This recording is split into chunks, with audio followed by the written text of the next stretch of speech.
إن الحمد لله نحمده ونستعينه ونستغفره ونعوذ بالله من شرور أنفسنا ومن سيئات أعمالنا.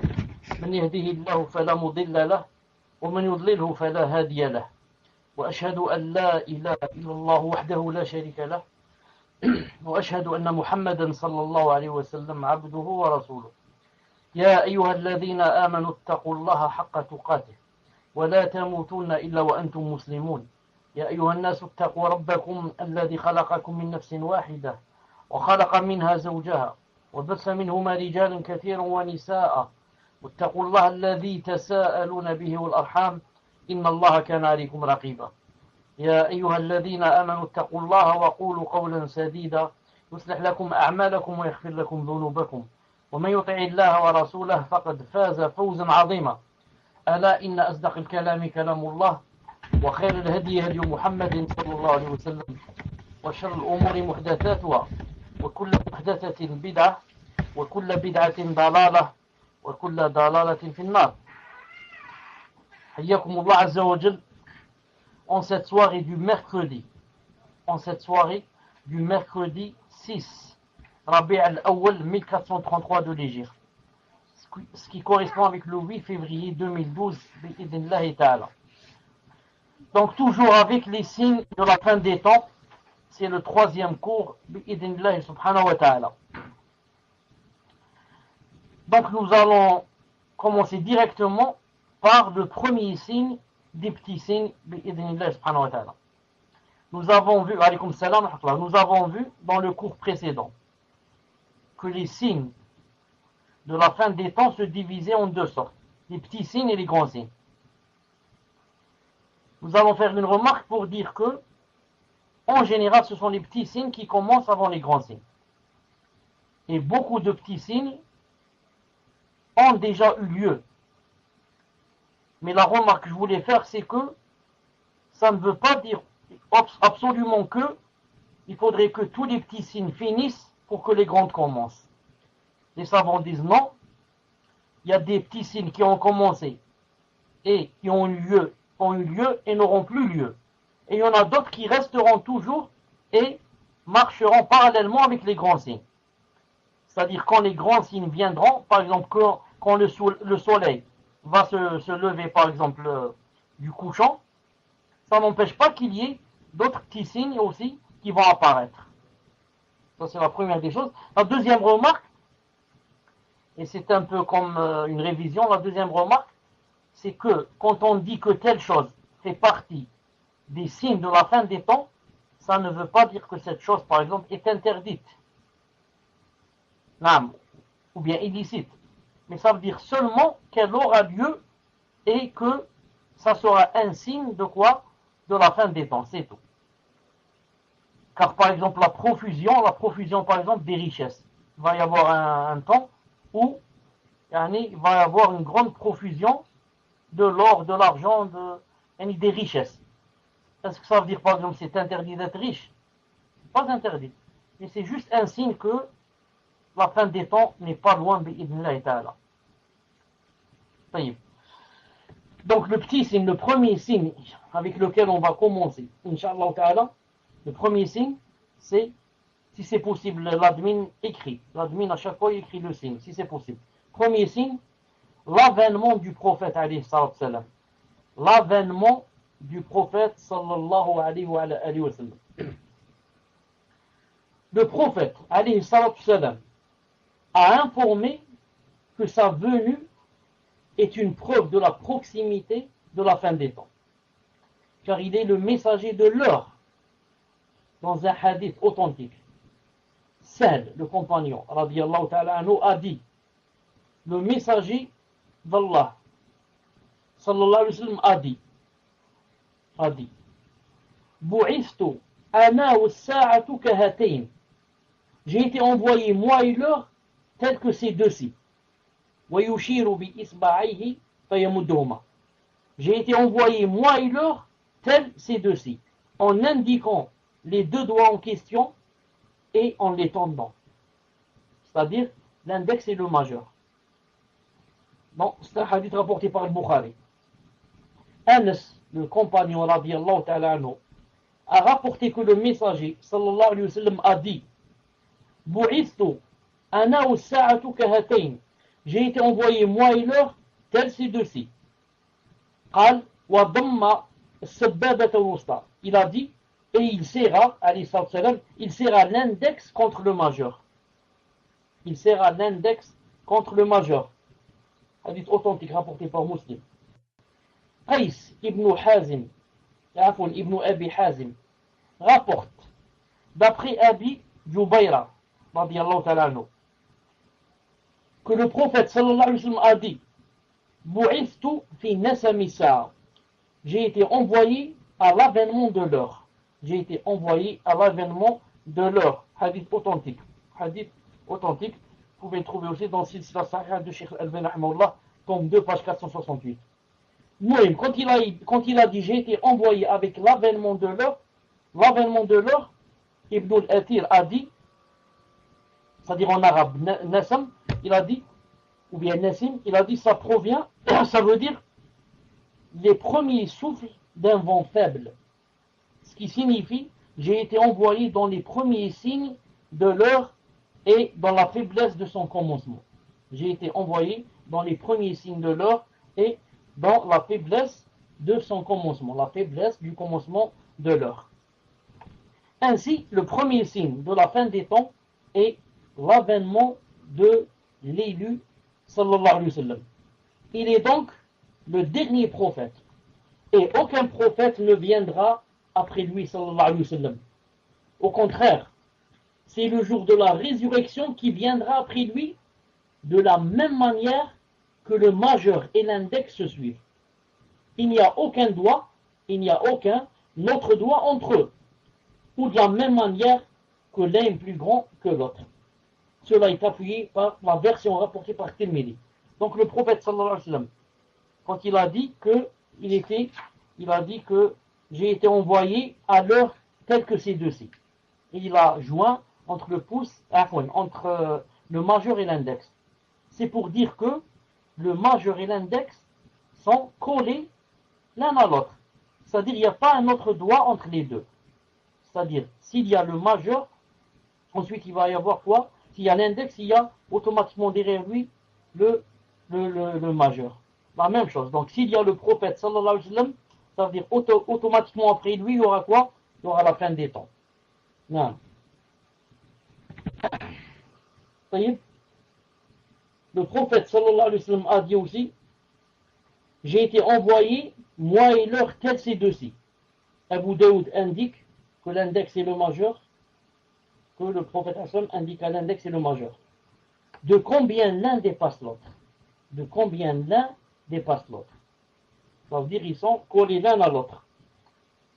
Al-Qurtubi rahimahullah a dit le premier d'entre eux, des deux doigts en question, représente le prophète sallallahu alayhi wa sallam. Car il est le messager de la fin des temps. Il a été envoyé sans qu'il n'y ait de prophète entre lui et le jour de la résurrection. D'ailleurs, Allah subhanahu wa ta'ala a dit dans Surat Al-Ahzab, verset 40, il a dit ما كان محمد أبا أحد من رجالكم ولكن رسول الله وخاتم النبيين. C'est-à-dire que le prophète sallallahu alayhi wa sallam, c'est-à-dire que Muhammad sallallahu alayhi wa sallam n'a jamais été le père de l'un de vos hommes. N'a jamais été le père de l'un de vos hommes. Mais le messager d'Allah est le dernier des prophètes. Mais le messager d'Allah est le dernier des prophètes. Mohammed n'a jamais été le père de l'un de vos hommes. Mais le messager d'Allah est le dernier des prophètes. Allah est au mission de Ahzab 40.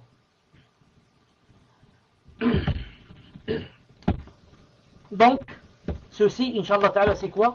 C'est le premier signe. Le premier signe, dans le premier petit signe de la fin des temps, c'est l'avènement du prophète sallallahu alayhi wa sallam, pour dire que si le prophète sallallahu alayhi wa sallam est venu, ça veut dire que il ne reste pas longtemps pour que vienne la fin des temps bi'idhnillah subhanahu wa ta'ala.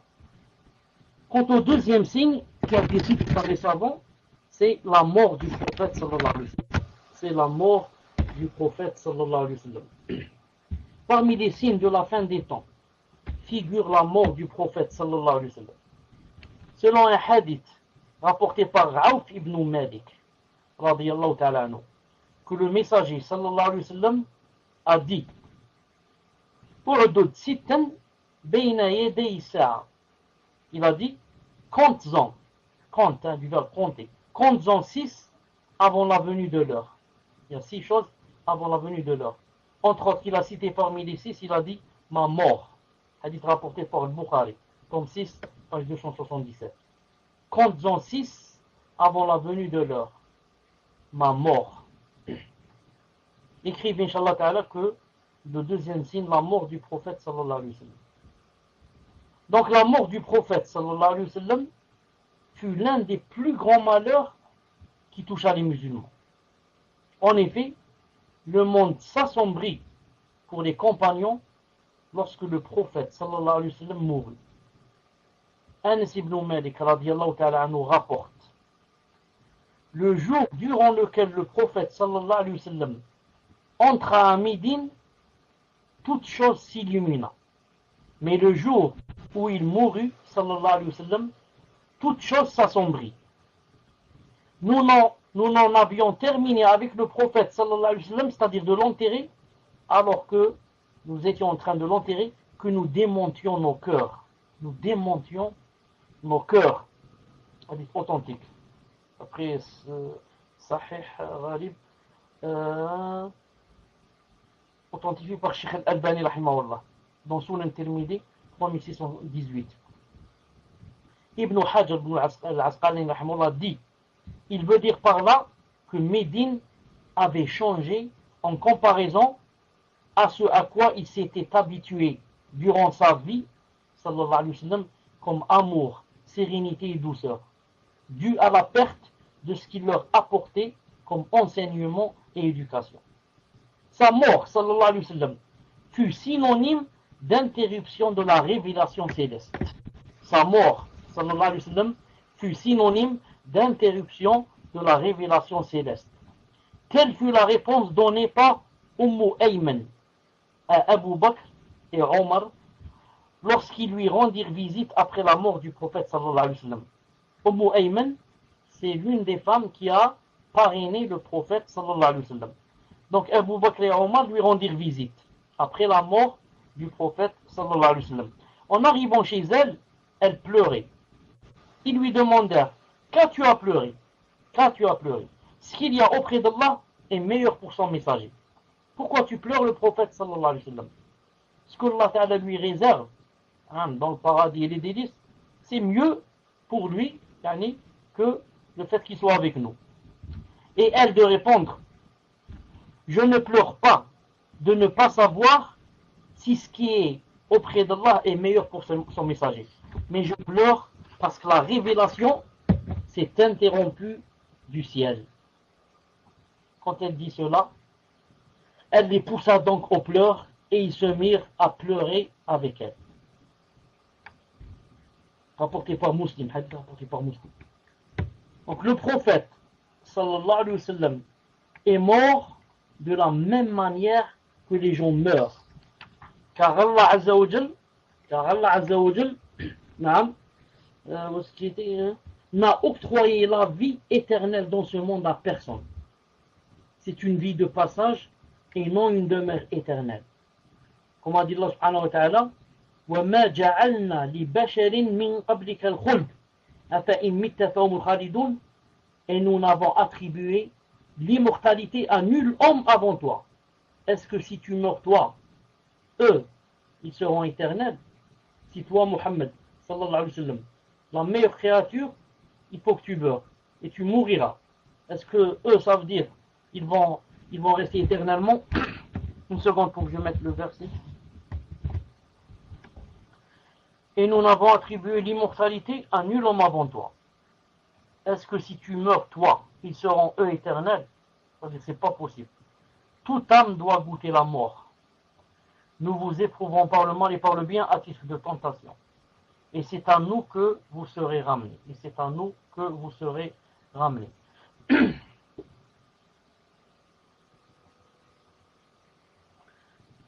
De nombreux autres versets montrent que la mort est une réalité et que chaque âme goûtera à celle-ci.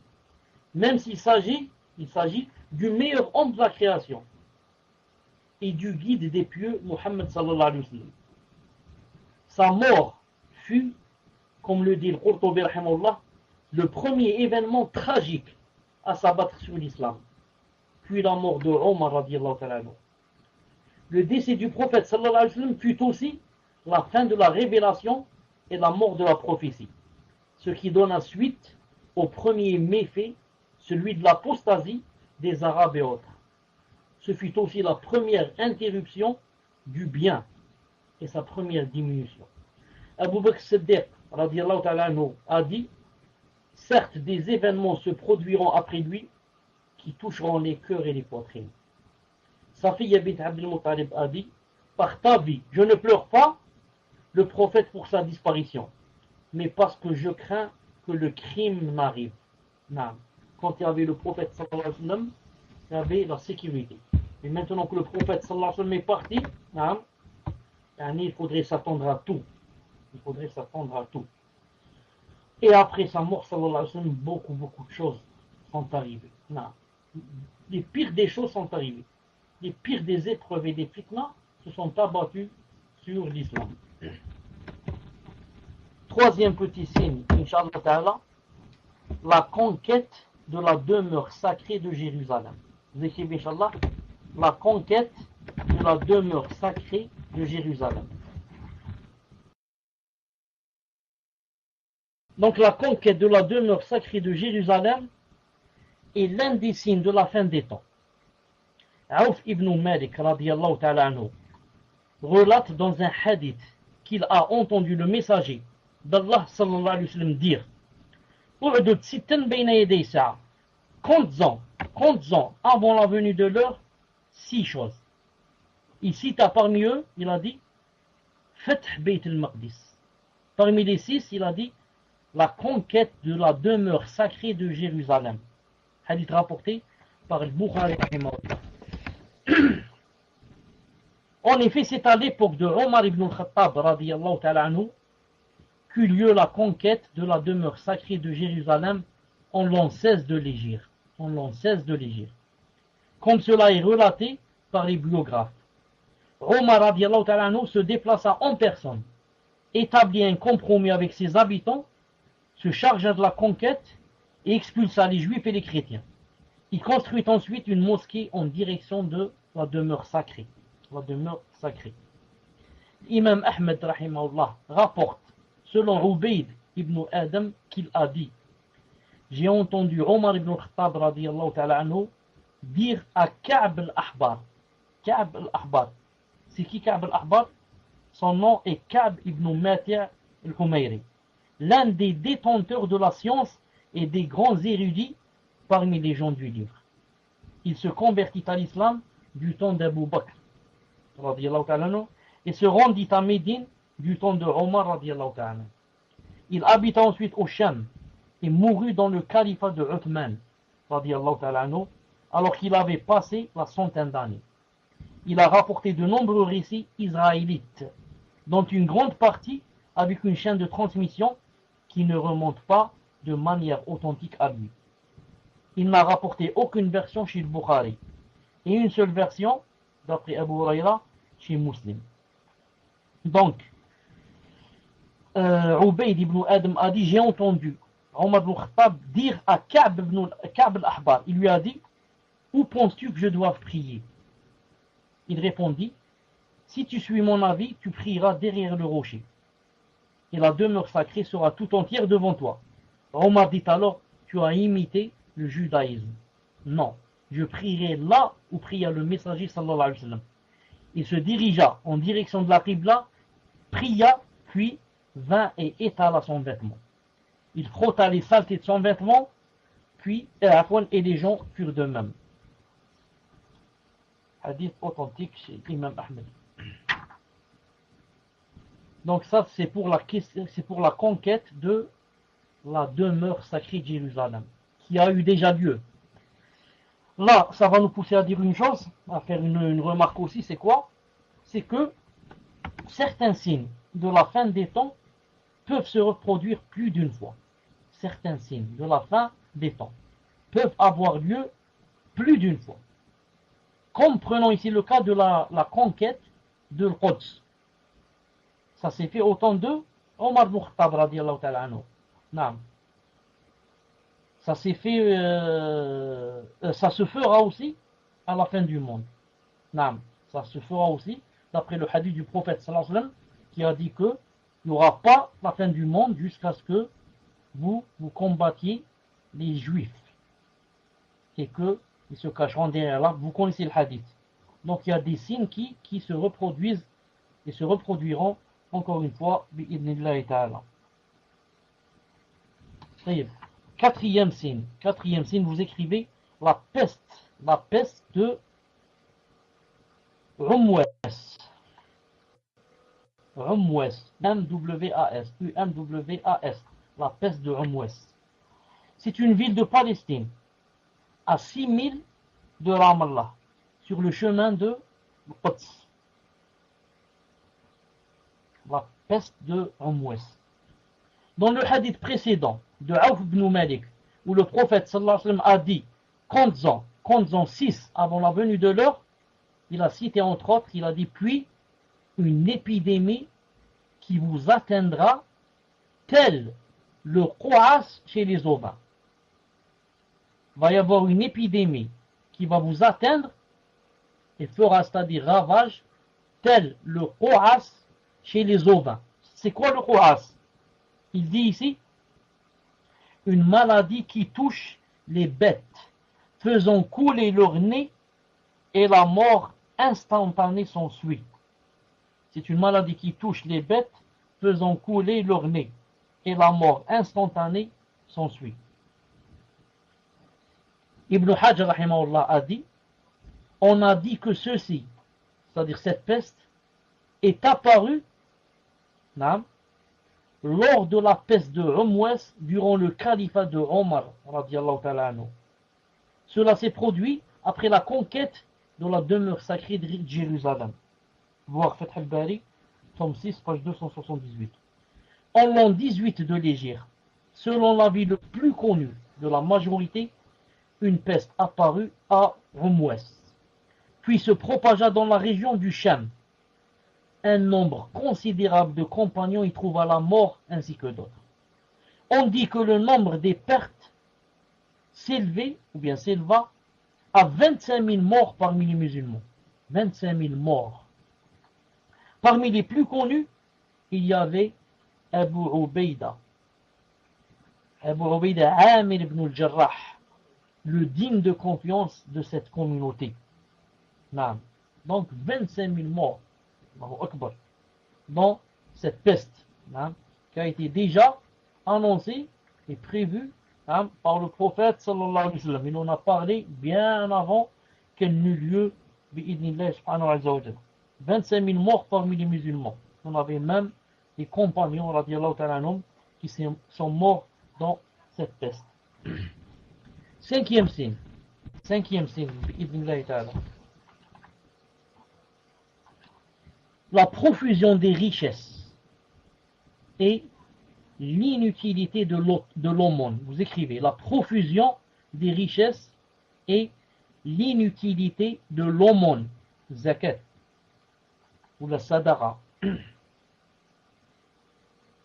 Je répète, la profusion des richesses et l'inutilité de l'aumône. La profusion des richesses et l'inutilité des aumônes. Abu Hurayra radiyallahu ta'ala nous rapporte du messager d'Allah sallallahu alayhi wa sallam qu'il a dit, l'heure ne viendra pas jusqu'à ce que les richesses se propagent parmi vous et abondent au point que le détenteur de la richesse cherchera qui l'acceptera de lui comme aumône.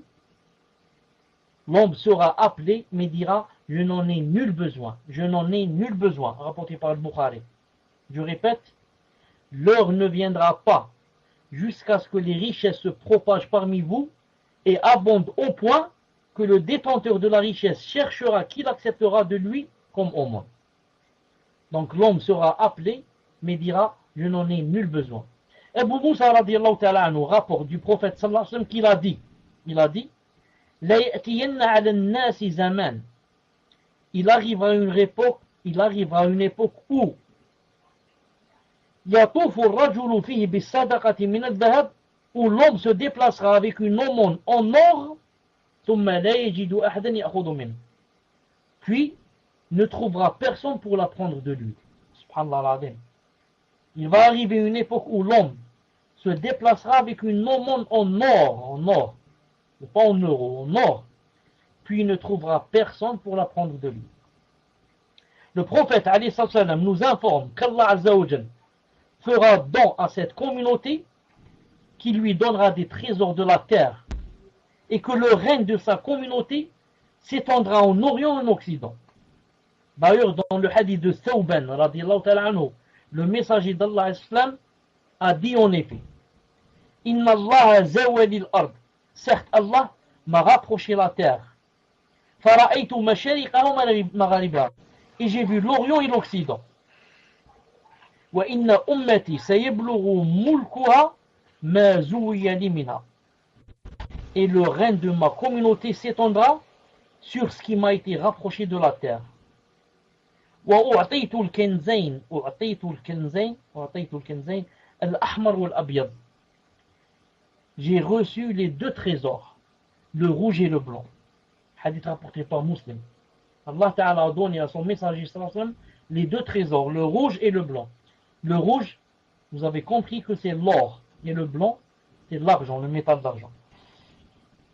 Il a dit également, sallallahu alayhi wa sallam, Inni u'atitu mafatiha khaza'in al-ard, ou mafatiha al-ard.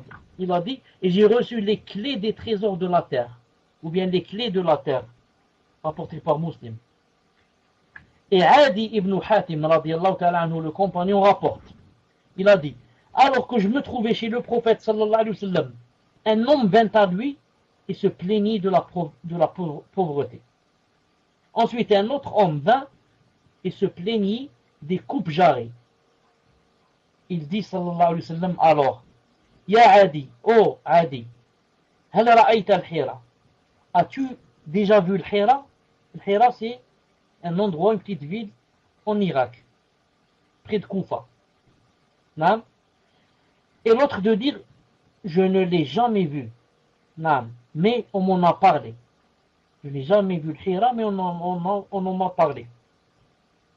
Ensuite, le prophète lui a dit, فَإِنْ طَالَتْ بِكَ حَيَاتٍ, si ta vie se prolonge, لَتَرَيِنَّ الضَّعِينَةَ تَرْتَحِلْ مِنَ الْحِيرَةِ حَتَّى تَطُوفَ بِالْبَيْتِ. Si ta vie se prolonge, tu verras certes une femme seule, voyager d'Al-Hira jusqu'à ce qu'elle tourne autour de la Kaaba. La takhaf ahadan illallah. Elle tournera autour de la Kaaba sans craindre personne, sauf Allah. Si ta vie se prolonge, tu verras certes la femme voyager seule d'Al-Hira, de l'Irak, jusqu'à ce qu'elle tourne autour de la Kaaba sans craindre personne, sauf Allah. Adi a dit, il a dit, je me demandais alors en moi-même, mais où seront les brigands de Taï qui corrompent les villages? Il a dit, quand le prophète sallallahu alayhi wa sallam, c'est-à-dire a dit que si tu vas vivre encore, tu verras que la femme voyagera de l'Irak jusqu'à ce qu'elle tourne autour de la Kaaba toute seule, ne craignant personne sauf Allah. Il a dit, je me suis dit dans mon cœur, où seront donc les brigands de Taï? Il a dit, c'est très connu que dans ce trajet-là, entre l'Irak et la Kaaba, il y a beaucoup de brigands qui coupent la route et qui prennent l'argent de force des gens et leur prennent leurs provisions et leur prennent l'or et tout. Il a dit, je me suis dit dans mon cœur, où seront donc les brigands de Taï? Taï, c'est un endroit entre l'Irak et la Mecque. Ensuite, le prophète sallallahu a continué, il lui a dit, وَلَئِنْ طَالَتْ بِكَ حَيَاتٍ, et si ta vie se prolonge, لَتُفْتَحَنَّ كُنُوزُ Kisra, tu verras que les trésors de Khosroès, Kisra, seront conquis. Je dis, c'est-à-dire Adi a dit, il a dit je dis, Kisra, ibn Hormuz, Khosroès, fils de Hormuz, il dit, Naam, Kisra ibn Hormuz. Kisra ibn Hormuz. Khosroès, fils de Hormuz. Et si ta vie se prolonge, tu verras certes un homme sortir, une poignée pleine d'or ou d'argent, en cherchant qui l'acceptera de lui, sans trouver personne pour la prendre.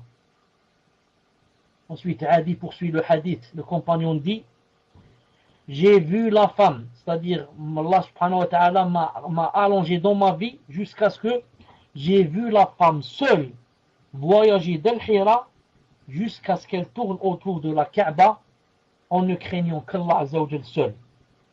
Ensuite, il dit ensuite, j'ai aussi figuré, c'est-à-dire participé, parmi ceux qui ont conquis les trésors de Kisra, fils de Hormuz. Il a dit, et si votre vie se prolonge, vous verrez certes ce que le prophète alayhi salam Abul Qasim a dit au sujet de celui qui donnera une poignée pleine d'or et que personne n'acceptera de lui, rapporté par Al-Bukhari. Donc le prophète sallallahu alayhi wa sallam a dit à Adi, il lui a dit que 3 choses vont avoir lieu si jamais Allah subhanahu wa ta'ala prolonge ta vie, tu vas les voir. La femme sortira de l'Irak jusqu'à la Kaaba, n'ayant peur de personne, voyageant toute seule. Il a dit les trésors de Kisra, Khosroès, seront pris, c'est-à-dire par les musulmans. Et la troisième des choses, si Allah Ta'ala prolonge ta vie, tu verras que il y aura de l'or partout. Au point où l'homme ou bien quelqu'un essaiera de donner une poignée d'or à d'autres, personne n'acceptera. Et Adi subhanallah a dit, quant à moi, j'ai assisté à 2 de ces trois choses que le prophète sallallahu alayhi wa sallam a prévues. J'ai assisté à quoi? À la femme qui voyage seule. J'ai assisté, j'étais parmi ceux qui ont participé et ont pris l'or ou le trésor de Kisra. Il a dit, mais reste la troisième, je ne l'ai pas encore vue. Je n'ai pas encore assisté à la profusion de l'or. Mais il a dit, si vous allez vivre, vous allez assister bi'idhnillahi ta'ala. Beaucoup de choses dont nous a informé le véridique sallallahu alayhi wa sallam se sont produites. Les richesses se sont multipliées du temps des compagnons radiyallahu ta'ala anhum, grâce aux nombreuses conquêtes. Ils se sont partagés les fortunes des Perses et les fortunes des Romains. Ensuite, les richesses ont abondé du temps de Omar ibn Abdel Aziz radiyallahu ta'ala anhu. En son temps où l'homme proposait l'argent en aumône sans trouver personne pour l'accepter de lui. Exactement comme a dit sallallahu alayhi wa sallam. De même, les richesses abonderont à la fin des temps. C'est comme je vous ai dit tout à l'heure. Il y a certains signes qui se produisent plus d'une fois. La profusion des richesses a eu lieu déjà au temps de Omar ibn Abdel Aziz. Omar ibn Abdel Aziz, en son temps, on donnait de l'argent, de l'or, personne n'acceptait. Ici, il a dit que ça va avoir lieu encore une fois à la fin des temps. Ça va abonder à la fin des temps, en sorte qu'un homme proposera sa richesse et que lui dise celui à qui il la propose, je n'en ai nul besoin. Jazakallahu khairan, je n'en ai nul besoin. C'est une incitation. C'est une indication, et Allah Azza wa Jal est plus savant de ce qui va se produire au temps du Mahdi et de Isa, qu'ils appellent Jésus, où les richesses abonderont et où la terre sortira sa bénédiction et ses trésors. Abu Hurayra radiyallahu ta'ala anhu rapporte que le messager sallallahu alayhi wa sallam a dit, Taqi'ul ardu aflada kabidiha amthal ustuman zabul fidda. Le prophète alayhi salam a dit, la terre dégorgera, c'est-à-dire va vomir les fruits de ses entrailles tels des piliers d'or et d'argent. Ce n'est pas tel des cailloux d'or, non, tel des piliers d'or et d'argent. Il a dit, le criminel viendra et dira, quand il verra ça, il dira, c'est pour cela que j'ai tué. Ensuite, celui qui aura rompu ses liens de parenté viendra et dira, c'est pour cela que j'ai renié mes proches, à cause de cela, à cause de cet or, cet argent. Le voleur alors viendra et dira, c'est pour cela que ma main a été coupée. Ensuite, les trois, ils vont délaisser cet or et n'en prendront rien. Ibn Hajar, rahimahullah, explique qu'il est possible, il est possible que le fait que les gens se passent des richesses et les abandonnent, soit au moment où le feu sortira et que les gens seront préoccupés par le rassemblement. Ça, c'est d'après Ibn Hajj, c'est ce qu'il dit. À ce moment, personne n'accordera d'attention à la richesse, mais veillera autant que possible à s'alléger. Ce qu'a cité Ibn Hajj, rahimahullah, quant au fait que les gens se passeront des richesses, car ils seront occupés par le rassemblement, n'empêche pas qu'ils s'en passeront de cet ordre pour une autre raison, qui est quoi? Qui est la profusion des richesses, comme ce sera le cas du temps du Mahdi et de Isa, sallallahu alayhi wa sallam. Ainsi, la renonciation aux richesses se produira à deux époques, même éloignées, pour deux causes différentes. Et Allah subhanahu wa ta'ala est plus savant. Peut-être qu'on va s'arrêter ici, Inch'Allah ta'ala. Non. Et le sixième signe qu'on va voir, Inch'Allah ta'ala, dans le prochain cours, c'est l'apparition des troubles et des fitan. L'apparition des troubles et des fitan, puisse Allah subhanahu wa ta'ala nous en préserver.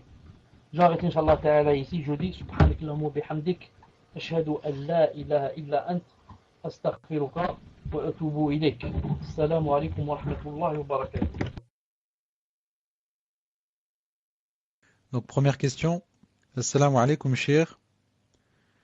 Est-ce que la mosquée Al-Aqsa en Palestine est un lieu saint comme la Mecque et Médine? Question suivante. Assalamu alaikum wa rahmatullah. Qu'Allah vous récompense et vous préserve, cher. Est-ce qu'il est possible que les animaux aient déjà commencé à parler, car une personne dit avoir entendu, mais peut-être que c'était un djinn? Allahu a'lam. Tfadal, cher.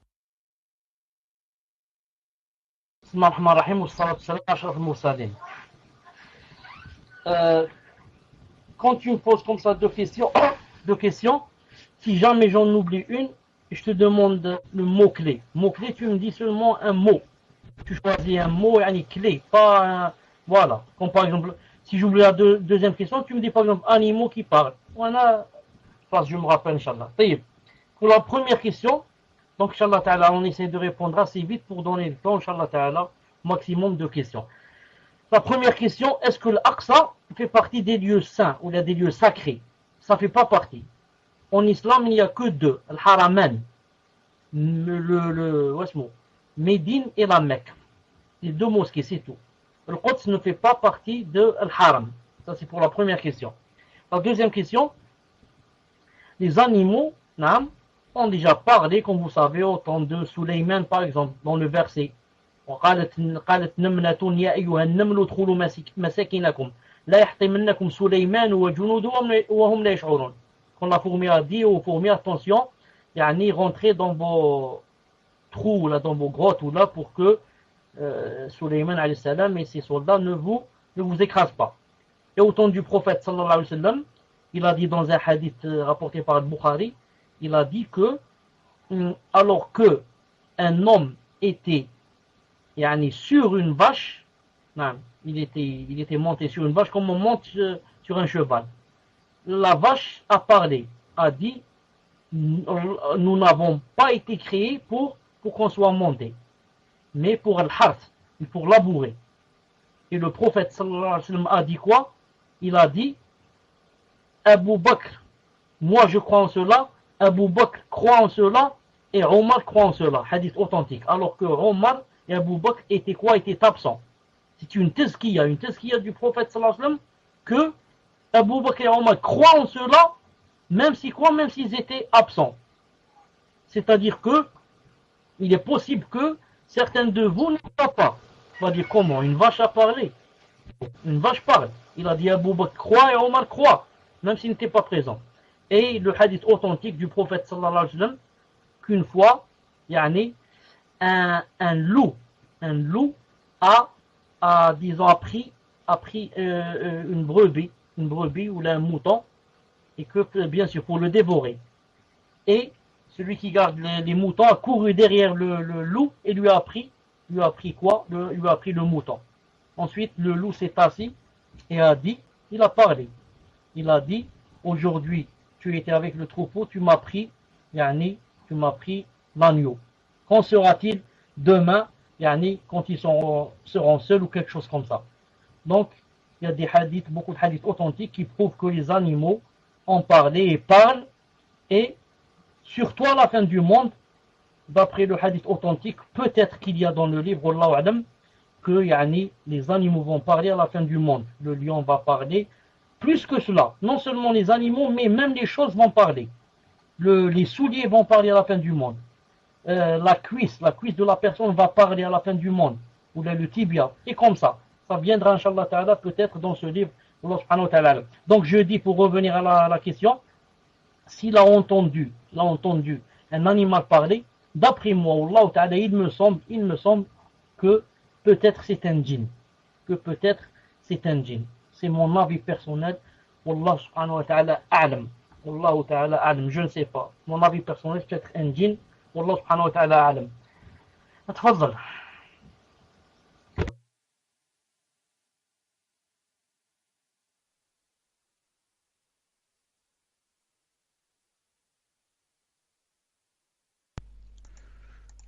Question suivante.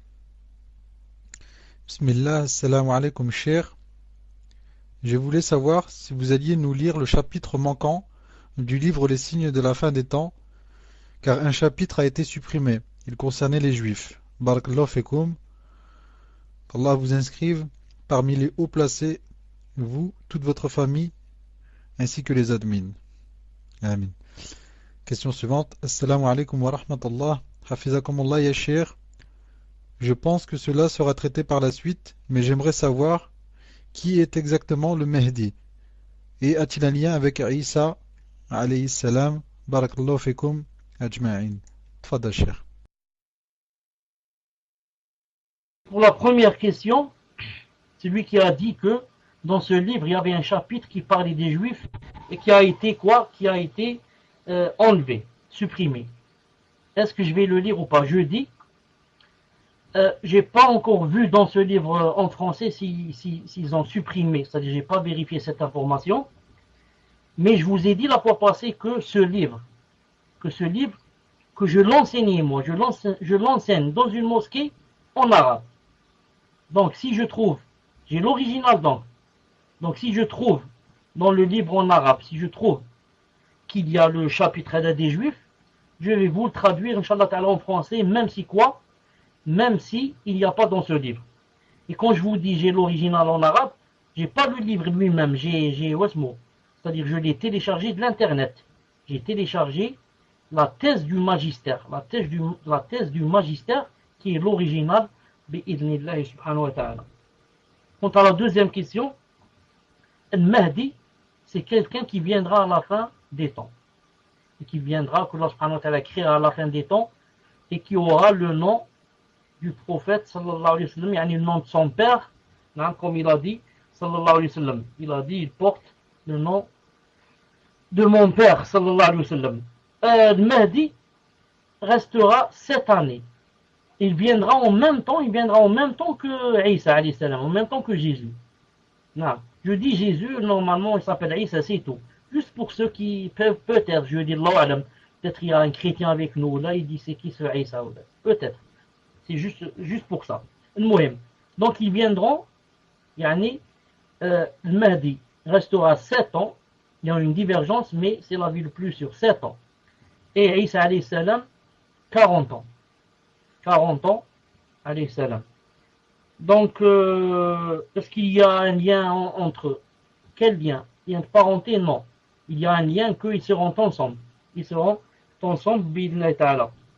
Et quand il viendra le Mahdi, bien sûr, c'est en son temps qu'il y aura entre autres la profusion des richesses.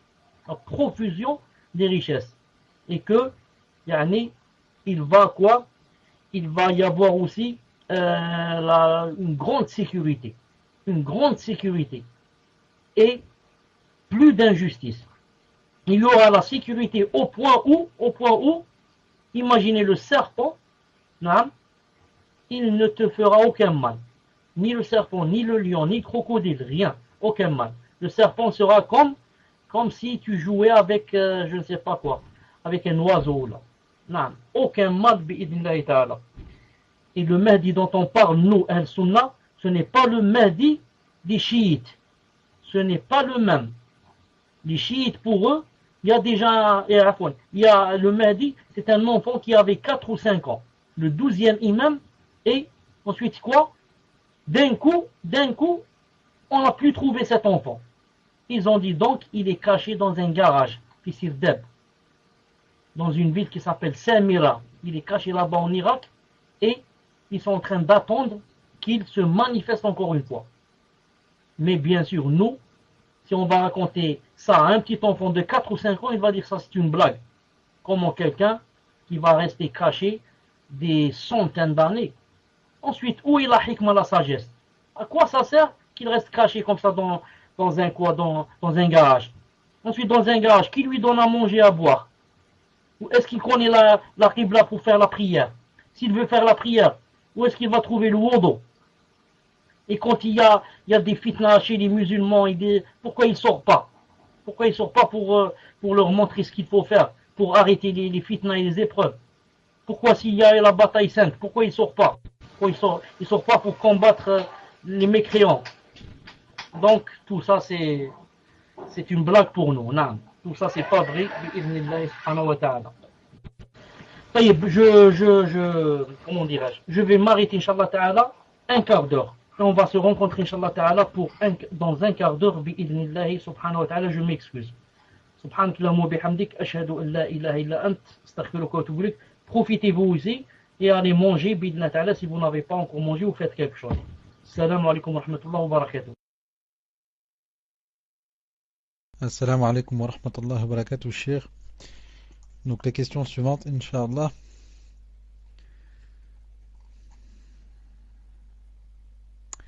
Assalamu alaikum wa rahmatullah. Je voulais savoir si la personne... Non, tfaddal. Naam, salam alaikum wa rahmatullah, vous m'entendez? Alhamdulillah. En fait, je voulais juste dire deux choses sur le Mahdi avant de quitter, puisque je parlais du Mahdi des Shia. Entre autres, ce qu'ils disent que c'est ce Mahdi qui a le vrai Coran.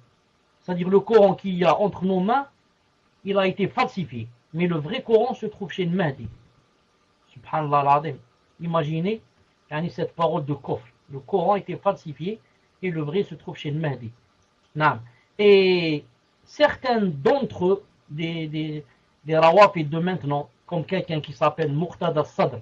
Muqtada Sadr, c'est l'un des chefs des rawafid qui se trouvent là-bas et qui, son but c'est seulement de combattre les Al-Sunnah et de les tuer, c'est tout. C'est lui justement, il a une armée qui s'appelle Jaysh al-Mahdi. Jaysh al-Mahdi. Ce Jaysh al-Mahdi, c'est quoi son but? C'est de tuer les Al-Sunnah, c'est tout. Dire celui-là, il est Al-Sunnah, il est Salafi, il est Wahhabi, il faut le tuer, c'est tout. Si tu le tues, tu as beaucoup de récompenses. Al-Muhim, ce Muqtada Sadr al-Khabith, il dit entre autres que ce qu'il prétend. Il prétend qu'il voit le Mahdi. C'est pour ça que de temps en temps, il leur dit, par exemple, hier j'étais avec lui, j'ai fait une assise. Ou bien dans un mois, j'ai eu une assise avec lui. Et comme ça. Et les autres masakin, les rawafid, qui n'ont rien dans la tête, ils le croient. Ils disent que c'est vrai. Il rencontre le Mahdi, il le voit, il s'assoit avec lui, il lui donne des ordres, etc. Tout ça, bien sûr, tout ce mensonge, c'est pour que les gens se soumettent à lui. Pour que les gens se soumettent à lui. Comme ça, ils doivent se soumettre, car lui, il a une relation avec le Mahdi, prétend-il. Puisse Allah subhanahu wa ta'ala nous préserver des bid'ah. Quant à nous, notre Mahdi, alhamdoulilah, il n'a rien à voir avec celui-là. C'est quelqu'un qui viendra à la fin des temps, qui restera 7 ans. Son nom, c'est comme le nom de son père, c'est comme le nom du père du prophète sallallahu alayhi wa sallam, c'est-à-dire Abdullah. Et même son nom de lui, c'est comme le nom du prophète sallallahu alayhi wa sallam. Pour ça, il s'appellera Ahmed ibn Abdillah, ou bien Mohammed ibn Abdillah. Naam. Inch'Allah, tfadhal Inch'Allah pour les nouvelles questions. Naam, donc les questions suivantes.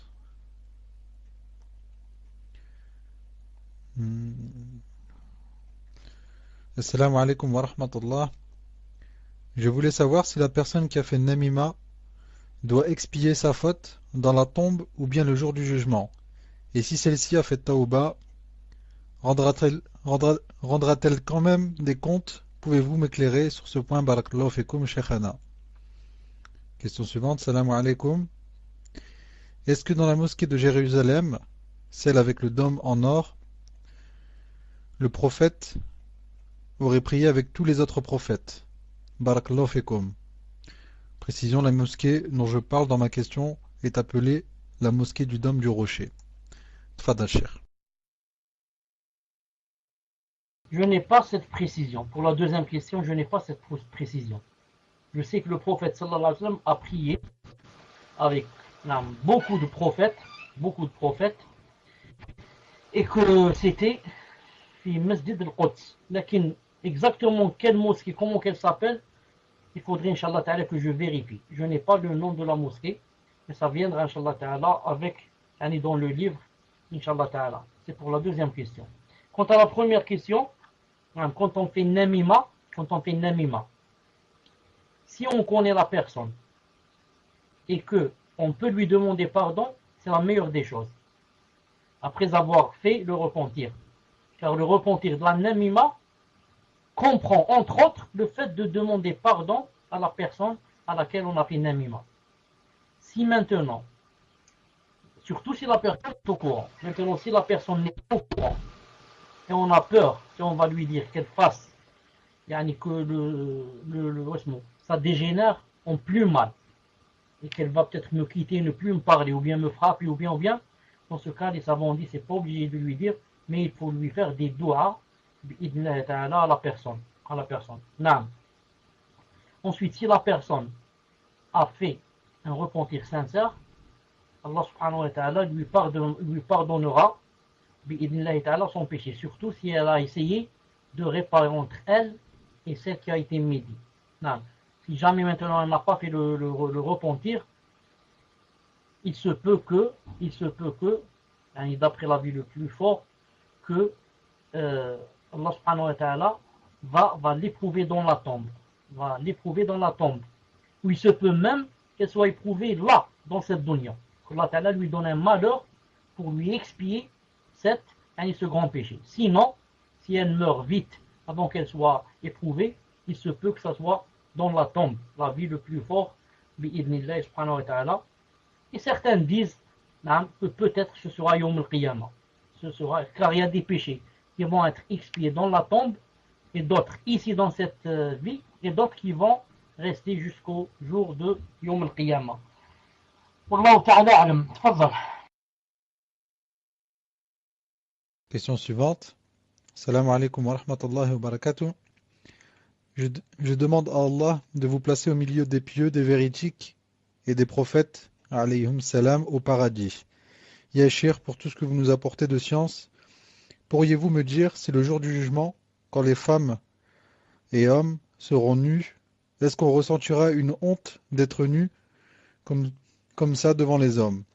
Je connais le hadith où Aïcha pose la question au prophète, sallallahu alayhi wa sallam, mais j'aimerais savoir, est-ce que cela fera partie des châtiments du jour du jugement dernier, à savoir que les femmes seront nues, et donc on éprouvera une grande honte, ou est-ce que cette honte sera allégée par Allah pour les croyantes, allégée par Allah pour les croyantes et croyants? Je ne sais pas si je me suis bien expliqué. Barakallahu fikum, Sheikhana. Question suivante. Salam alaikum, Sheikhana. Qu'Allah vous préserve des fitanes. Doit-on réciter la Surat La Caverne en entier, ou peut-on réciter que les 10 premiers versets si l'Antéchrist vient pendant notre vie? Tfadal Cheikh. Pour la première question, puisque alhamdoulilah la sœur connaît le hadith de Aïcha radiallahu ta'ala anha, qui s'était étonnée quand elle a entendu le hadith du prophète sallallahu alayhi wa sallam. Et elle a dit comment on sera nu devant tout le monde. Et le prophète alayhi wa sallam lui a bien expliqué. Il lui a dit que l'affaire était beaucoup plus grave. Donc c'est ça la réponse, Inch'Allah ta'ala. C'est ça la réponse. La personne n'a pas le temps de penser à sa nudité. quand elle voit des gens nus, pour elle, pour la personne, pour nous, c'est-à-dire, c'est comme s'ils ne sont pas nus. Pourquoi? Ta tête, disons ta tête, ta raison n'est pas avec toi. Tu n'es pas en train de penser à ça. Si on prenait juste un petit exemple. Non. Imagine que tu sois dans la maison et que tout d'un coup, l'immeuble commence à bouger et que tu sais que c'est un tremblement de terre de 8 ou 9 degrés sous l'échelle de Richter. Disons 7 seulement, 7. Non. Donc, tu veux courir pour sortir. Tous on a ça dans la fitra. Personne ne voudrait que le plafond tombe sur lui. Tout le monde voudrait sortir dans la rue s'il pouvait. Maintenant, on court pour sortir. Si jamais je suis un homme, si jamais je rencontre ma voisine toute nue, jamais je n'aurai le temps de la voir ni de penser à ça. Toute nue, jamais, et vice versa. Et si la femme en courant va trouver un homme dans l'immeuble tout nu, elle n'en s'apercevra même pas. Après des heures, on va lui dire il était nu, il a dit j'ai rien vu. Non, tu n'as pas le temps de penser à ça, ta raison n'est pas avec toi. Tu es dans un autre monde, tu dis nafsi, comment être sauvé aujourd'hui, comment ne pas te jeter en enfer, c'est tout. Tu ne vois rien devant toi, tu vois flou. Non. Puisse Allah subhanahu wa ta'ala nous préserver. Tout à l'heure, quand j'ai parlé à la question qui avait précédé celle-là, on avait parlé de la médisance. Cheikh Al-Albani, rahimahullah, a authentifié un hadith que je voulais dire que j'ai oublié. A authentifié un hadith où le prophète sallallahu alayhi wa sallam était assis avec les compagnons. Soudain, ils ont commencé à sentir une très mauvaise odeur, une odeur puante. Il a dit sallallahu alayhi wa sallam, est-ce que vous savez d'où vient cette odeur? Ils ont dit non. Il a dit ça vient c'est un vent qui vient de certains gens qui étaient en train de médire. Certains gens qui ont été en train de médire, voilà l'odeur qui nous est arrivée. Donc ça c'est une chose spéciale que Allah subhanahu wa ta'ala a fait sentir au prophète sallallahu alayhi wa sallam. Nous, on ne sent pas, mais c'est pour dire que celui qui médit, il y a une grande odeur puante qui sort de lui, même si lui, il ne sait pas. Quant à la deuxième question, si jamais l'antéchrist, le Messie ad-Dajjal, venait à sortir, la solution serait de quoi? De lire seulement les 10 versets. Il y a 2 hadiths authentiques. Un hadith qui dit les 10 premiers versets. Alhamdulillah, alladhi anzala ala abdihi al-kitab wa lam yaj'al lahu 'iwaja. Et un hadith authentique dans Sahih Muslim qui dit les 10 derniers versets. Les 10 derniers versets de Surat Al-Kahf. Donc si jamais il venait à sortir, tu as le choix entre les deux. Entre les 10 premiers et les 10 derniers. Quelqu'un va dire peut-être, c'est quoi la hikmah? Pourquoi les 10 premiers ou les 10 derniers? Je dis, Allah subhanahu wa ta'ala alam, mais c'est comme si le prophète alayhi salam t'avait donné 2 alternatives. Car quand il sort, c'est pas facile. Peut-être que de peur, toi qui récites chaque vendredi Surat Al-Kahf, tu vas oublier son début. Peut-être que tu vas te rappeler la fin. Tu vas dire, alhamdoulilah, je connais la fin. Donc, 10 versets seulement suffisent, qu'ils soient du début de la sourate ou de la fin. Naam.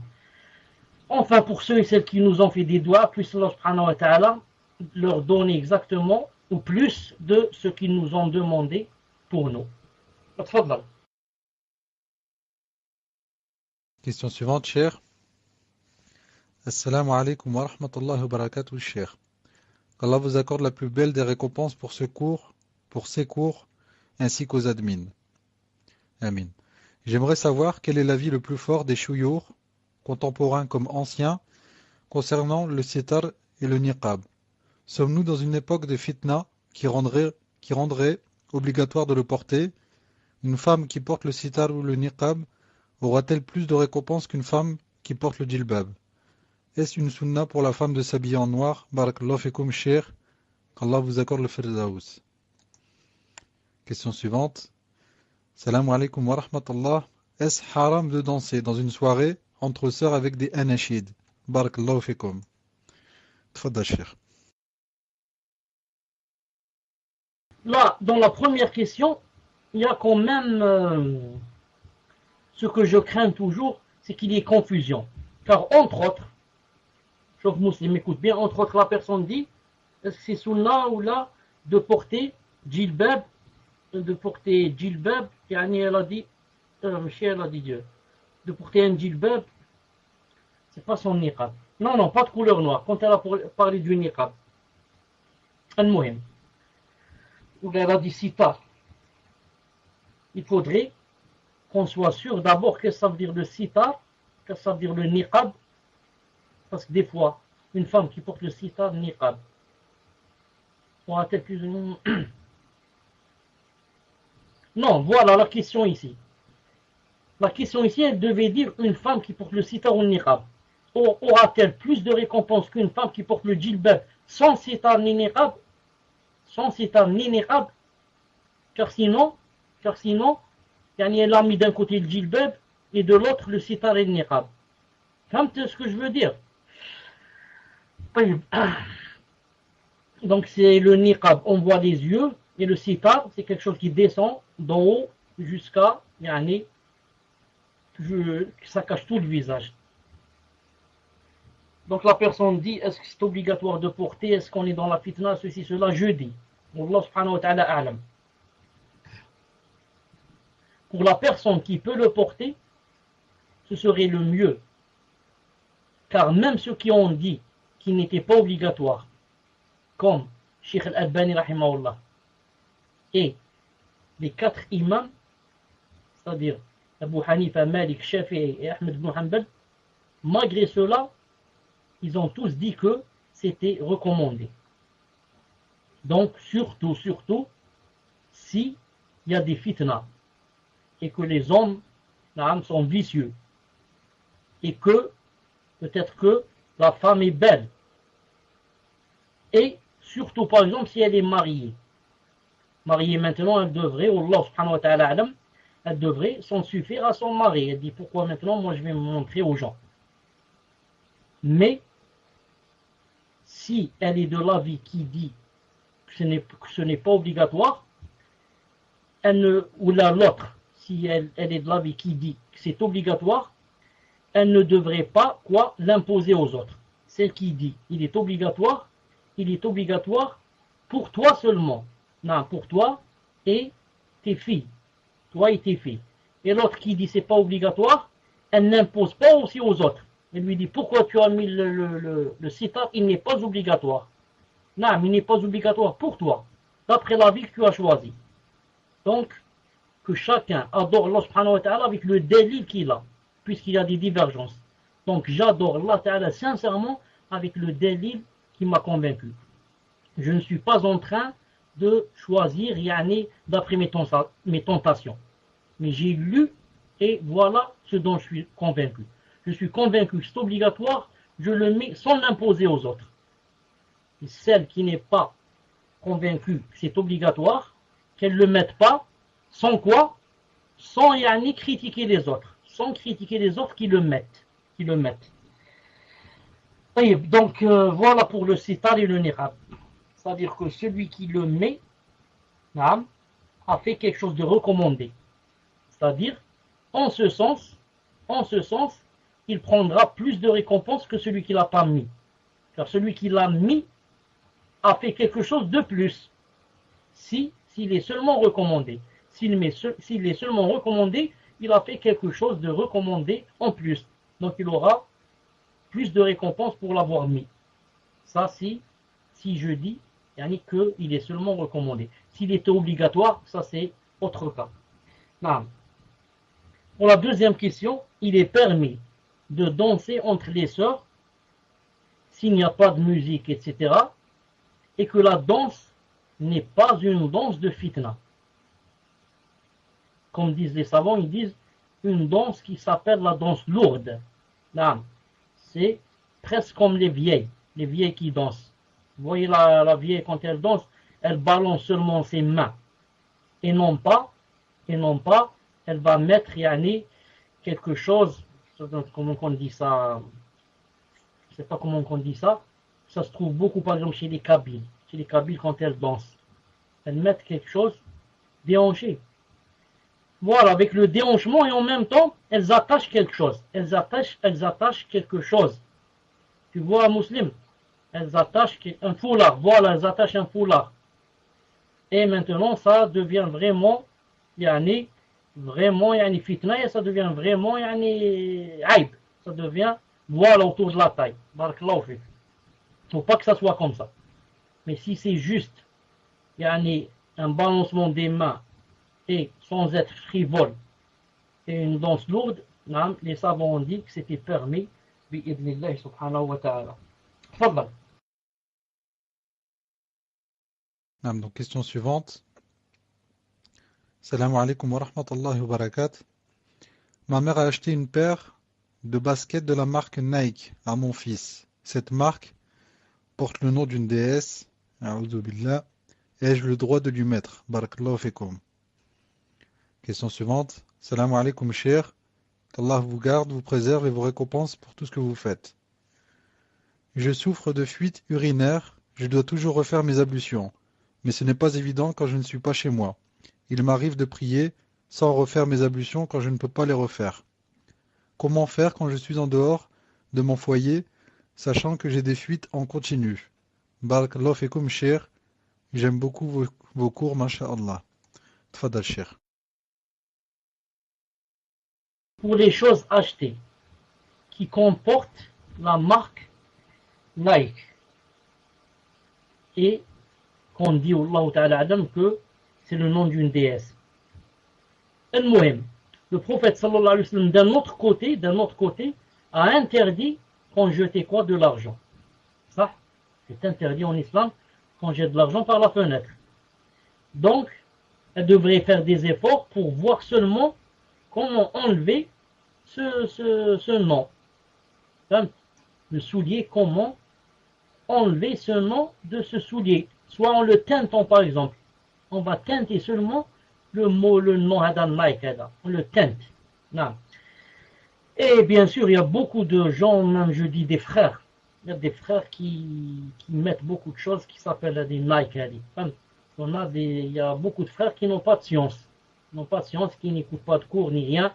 Donc ils achètent n'importe quoi. Non. Et peut-être qu'ils ne savent même pas peut-être que c'est interdit. C'est pour la première question.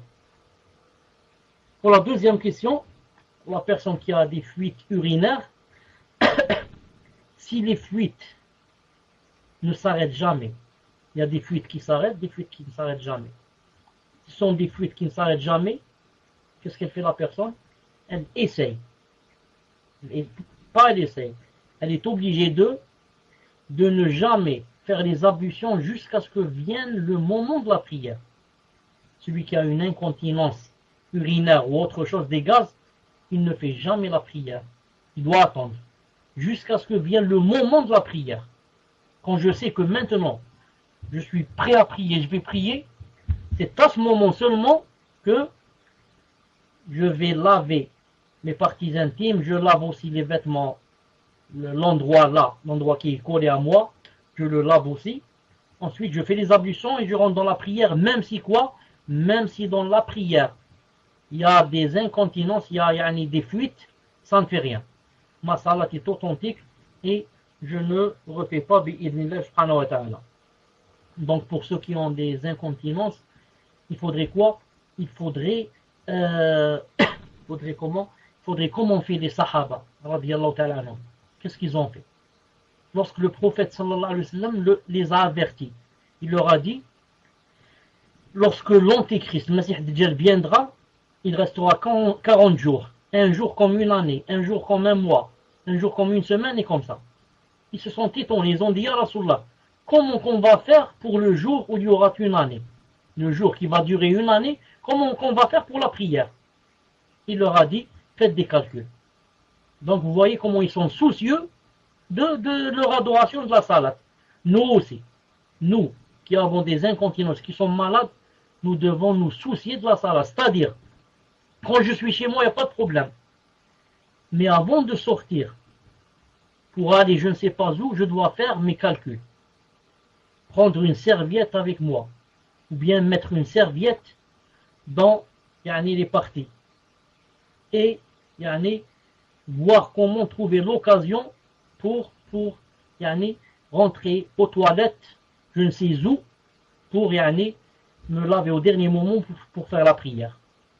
Et si vraiment c'est difficile et que c'est seulement de temps en temps et qu'il n'y a rien, je suis dehors, c'est le moment de la salade, j'ai peur que la salade sorte et il n'y a rien où prendre ou rentrer aux toilettes, ni rien ou faire le wudu ou la faire avec le tayammum, c'est mieux que de la faire sortir de son heure. La faire avec le tayammum, c'est mieux que de la faire sortir de son heure, mais pour des exceptions. Sinon, à chaque fois, je dois quoi? Je dois prendre les mesures nécessaires. Je dois faire des efforts pour calculer. Je calcule. Ce soir, je vais aller où? Je vais aller chez X. Donc chez X, je vais aller aux toilettes. Sinon, je vais aller où? Est-ce qu'à l'endroit où je vais aller, est-ce que c'est possible de me vérifier, etc. Non, la personne doit être soucieuse, bi'idhnillah. Tfaddal. Question suivante. Et on me précise, Cheikh, sur la question précédente sur le port du djilbab. La personne avait également demandé sur la couleur noire, si c'était une sunna ou pas. Donc, si vous pouviez répondre à cette précision, Inch'Allah. Et les questions suivantes. Salam alaikum, Cheikh. Qu'Allah vous... Tfadal, Cheikh. Notre mère Aïcha radiallahu ta'ala anha a cité un hadith où elle avait dit que quand on les voyait, ils ressemblaient à des corbeaux. De ce hadith, les savants ont pris que c'était bien pour la femme de s'habiller en noir, sans que ça ne soit une condition. Vous comprenez? Ce n'est ni une condition, ni une obligation. Car noir, ça fait sombre, ça fait que ça n'attire pas le regard, c'est tout. Non. Mais ce n'est ni une condition, ni une obligation. D'ailleurs, Ibn Hajj al-Asqalani a cité, en expliquant Sahih al-Bukhari, dans Fath al-Bari, il a cité que la femme qui est allée se plaindre au prophète sallallahu alayhi wa sallam pour lui dire que son mari, elle voulait divorcer de lui et que le prophète lui a dit, j'ai compris, je crois que tu veux revenir à ton premier mari. Celle-là, Ibn Hajj a cité que quand elle est venue voir le prophète sallallahu alayhi wa sallam, elle portait un khimar sur sa tête de couleur verte. Un khimar de couleur verte. Non. Ce qui veut dire que le noir, c'est mieux, mais ce n'est pas obligé. Plus c'est foncé, plus c'est mieux, c'est tout. Fadal.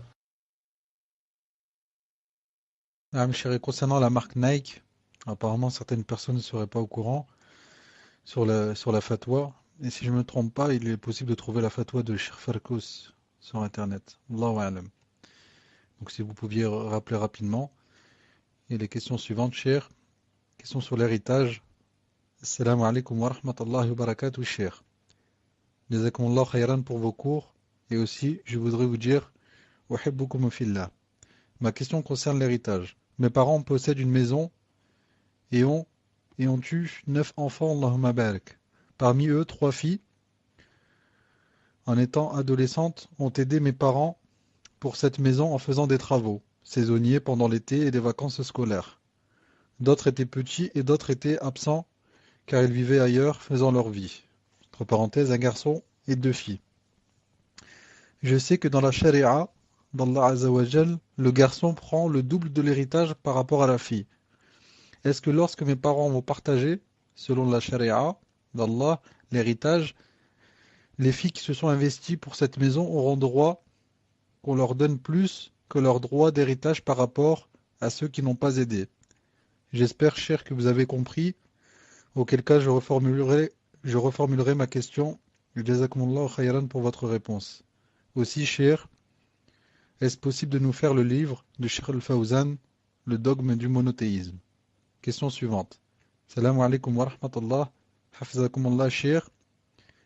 Est-il permis de se dire salafi, ou plutôt de dire j'espère être salafia? Et peut-on informer, conformément au hadith du prophète sallallahu alayhi wa sallam, un shir, en parenthèse da'i, savant, etc., que l'on aime fillah quand on est une femme, Barakallahu fikum wa jazakumullahu khayran.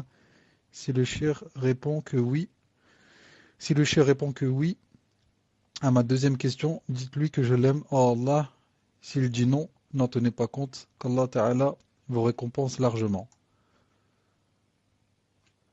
Donc la personne qui a posé la question sur l'héritage, je lui demande, Inch'Allah, de s'adresser au frère Akh Mohammed 64 pour lui préciser si le partage se fera du vivant des parents ou après leur mort. Tfadal Cheikh. Muslim, la deuxième question, je ne l'ai pas bien entendue. Est-ce qu'il y a dans la question que est-ce que c'était permis de dire une femme qu'elle dise à quelqu'un je t'aime Allah? Est-ce que c'est ça? Est-ce qu'il y avait ça dans la question? Non, en fait, elle dit, euh, est-il permis de se dire salafi ou plutôt de dire j'espère être salafia? Et en fait, la deuxième question, c'est pas vraiment une question. En fait, elle demande s'il est autorisé, dans le sens en fait où elle veut vous dire Wahibbukum fillah, mais c'est une sœur, et elle demande est-ce qu'il est autorisé de dire à une personne de science Wahibbukum fillah, conformément au hadith du prophète sallallahu alayhi wa sallam. Donc elle dit un da'i, savant, etc., une personne de science. Tfadal Cheikh. Lorsqu'on est une sœur à un frère. Tout à l'heure, quand tu as dit que pour la fatwa du Nike, elle était sur le site de Firkos, c'est vrai, il y a là-bas une fatwa connue, que j'ai lu ça fait très longtemps, qui se trouve sur ce site. Justement, je dis aussi, je profite pour dire, sur ce site aussi, voilà, sur ce site aussi, vous pouvez lire la fatwa de la permission de la sœur de danser devant les femmes. La fatwa de la permission, du fait de la permission que la sœur danse devant des sœurs. Et il a donné les conditions. Pour l'héritage, donc la personne n'a pas dit si le partage était du vivant ou pas. Je dis, j'ai entendu dans la question que les parents allaient partager. Et est-ce que c'était possible qu'ils donneraient? Voilà. Quand des parents veulent partager de leur vivant entre leurs enfants, il y a une divergence entre les savants. Est-ce que c'est obligé de partager d'après l'héritage, c'est-à-dire on donne au garçon le double de la fille, ou bien ce n'est pas une obligation? Il y a une divergence entre les savants dans cette chose. L'avis dont je suis convaincu, Inch'Allah Ta'ala, et il y a aussi cet avis sur le site, c'est que on donne d'après l'héritage. Car si les parents étaient morts, voilà ce qu'aurait été la part de chacun. Si les parents étaient morts, ils n'avaient pas partagé, voilà ce qu'ils auraient eu. L'enfant, le garçon, aurait eu le double de la fille. Mais n'empêche qu'on devrait connaître qu'il y a des avis, pour qu'on ne soit pas étonné demain si on entend des choses. On va dire, naam, ça, il y a des savants qui ont dit que ce n'est pas obligé de donner à l'enfant le double. Pourquoi? Parce que ce n'est pas un héritage. Ça s'appelle pas un héritage. L'héritage, c'est quand la personne meurt, donc, on va dire à cette sœur, si maintenant ils vont partager du vivant, il n'y a pas quelque chose de 100% qu'ils doivent donner au garçon le double de la fille. Donc ce serait mieux, ce serait bien sûr.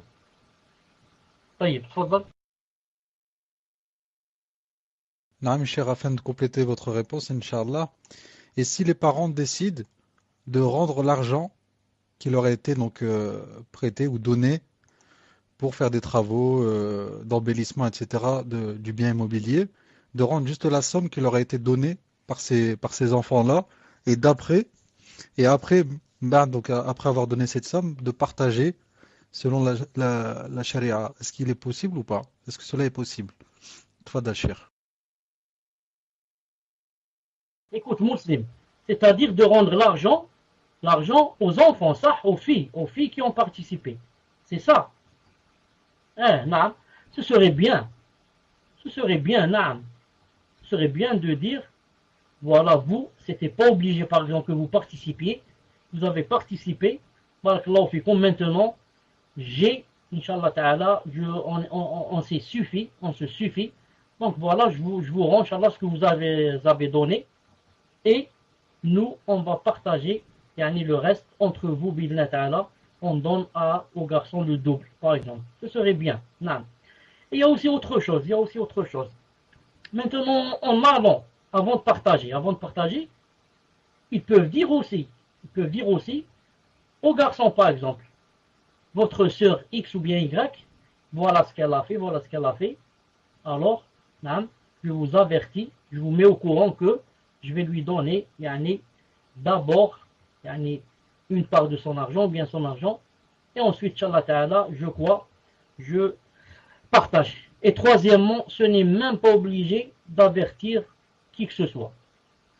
Les parents peuvent rendre à la personne qui a participé son argent et ensuite décider de partager. Bi'idhnillahi ta'ala. Pour la deuxième question, est-ce que c'est permis ou là c'est bien ou là de dire salafi ou de ne pas dire? On a répondu à cette question plusieurs fois.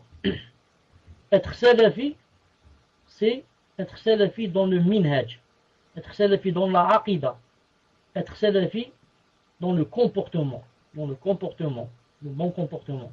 Non. Donc, salafi, ce n'est pas seulement une phrase qui se dit. C'est pour cela que, retenez cette phrase qui est, masha'Allah, qui me plaît. Oh, combien de gens disent nous sommes salafis mais ne le sont pas. Oh, combien de gens n'ont jamais dit on est salafis, ils le sont. Vous avez compris? Oh, combien de gens disent on est salafi, ils le sont. Et combien de gens ne l'ont pas dit et le sont. Je redis encore une autre chose. Être salafi, c'est bien, c'est même obligé de le dire quand on est dans une... attendez, comment on dit ça? Dans une situation où chacun maintenant veut montrer dans quel minhaj il est. Là, je suis obligé de dire, moi je suis salafi. Quand quelqu'un dit, moi je suis tablir, il faudrait être tablir, c'est le vrai minhaj. L'autre il dit, non, c'est ikhwan. C'est ikhwan qui ont raison. C'est pas les autres. Là je dis, moi je suis salafi. C'est moi qui suis, Inch'Allah Ta'ala, sur le droit chemin.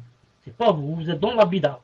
C'est seuls les salafs qui vont, Inch'Allah Ta'ala, réussir. Donc là, c'est obligé de le dire. Donc il y a des cas où on le dit, et des cas où c'est pas la peine de le dire. On va m'inviter dans une assise.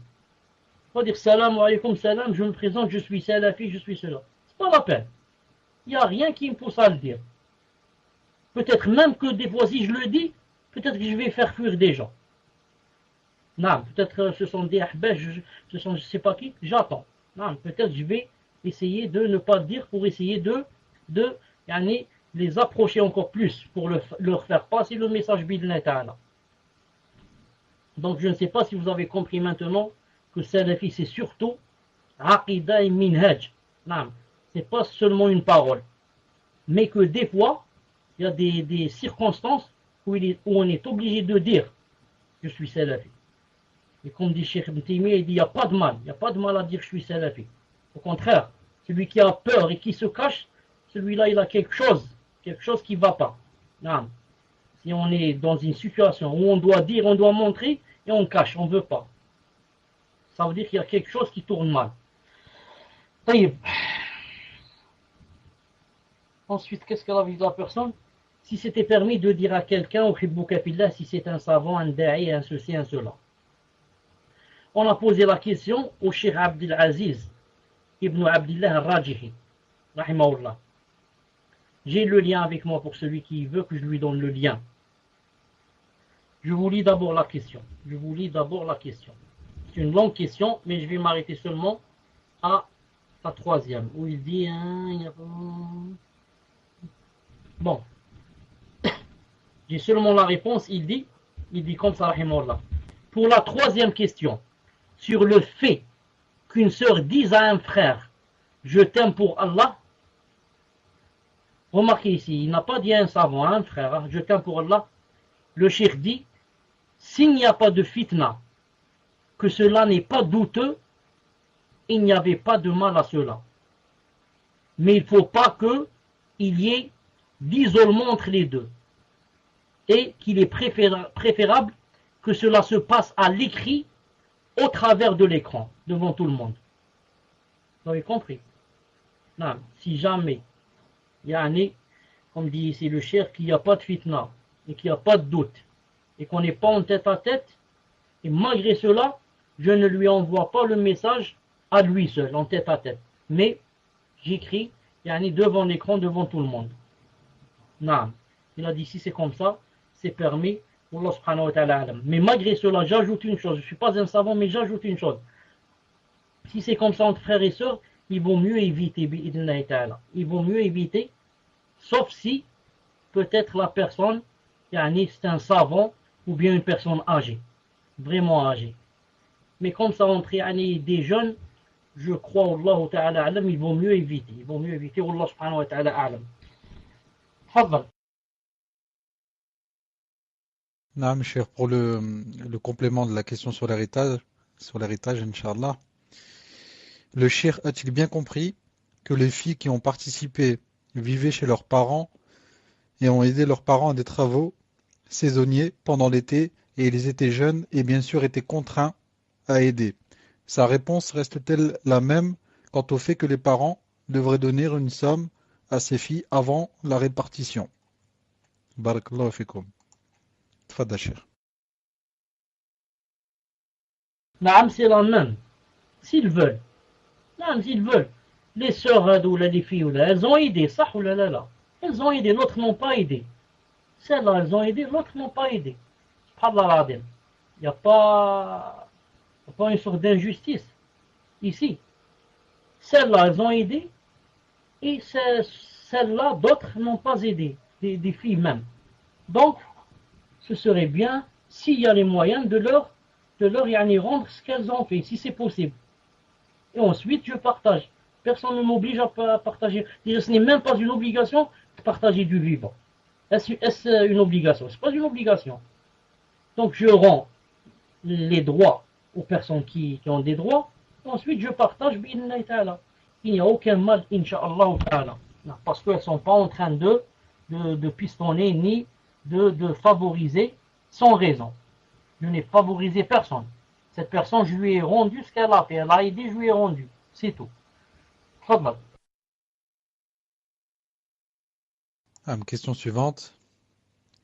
Salam alaikum wa rahmatullah. Ma tante demande si le fait d'avoir une assurance rapatriement était haram, entre parenthèses, à la banque comme dans une association. Question suivante. Salam alaikum wa rahmatullahi wa barakatuh. La question est la suivante. Doit-on donner une aumône des jours que l'on jeûne surérogatoire, fisabilillah, par exemple, le jeûne de Daoud, et si c'est le cas, quelle aumône doit-on donner? Jazakumullahu khayran. Tfadal, cheikh. Pour l'assurance de rapatriement, je ne sais pas ce que c'est. Il faudrait d'abord donc que ça soit clair pour que je puisse répondre. Et pour la deuxième, le jeûne surérogatoire, ce n'est pas obligé. Ce n'est pas obligé, quand on jeûne, de donner une aumône. Ni pendant le ramadan, ni surérogatoire, ni encore quand on expie.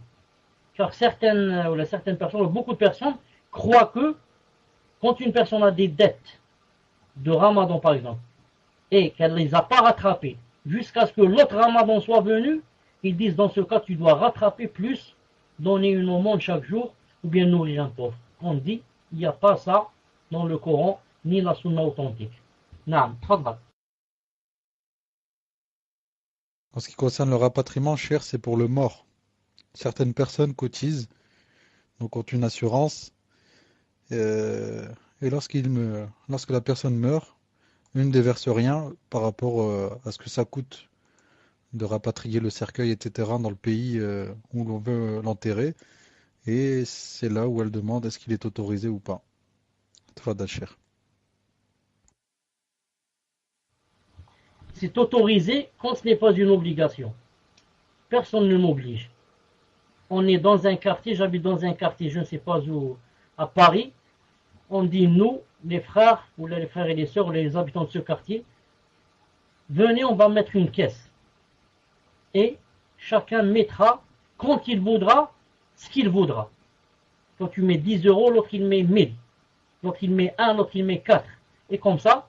Et à chaque fois qu'il y a quelqu'un qui meurt, on va jeter un coup d'œil dans la caisse et, Inch'Allah Ta'ala, prendre l'argent nécessaire pour rapatrier le mort.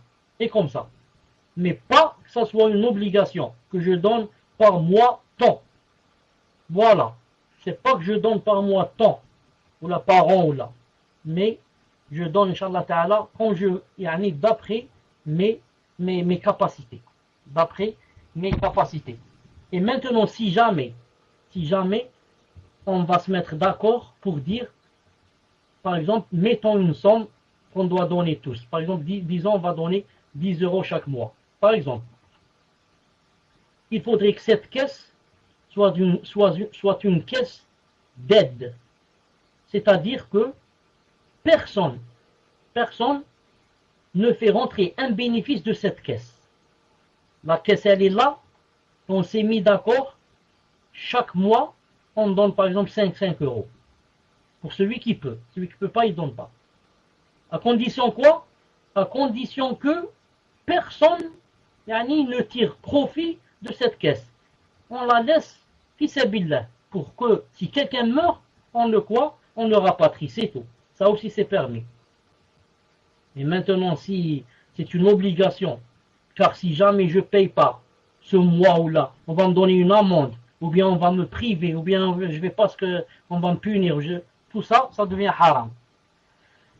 Car, où est le délit que moi je vais mourir dans le pays où je suis en train de donner de l'argent?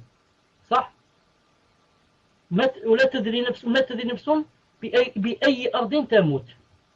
Aucune âme ne sait dans quel pays elle va mourir, sur quel sol. Donc moi si je donne maintenant, je vais faire une assurance, etc. Quelle est la preuve que je vais mourir ici? Et encore, si je fais maintenant une assurance, etc. C'est donc une autre preuve que quoi? C'est une autre preuve que j'ai l'intention d'y rester longtemps.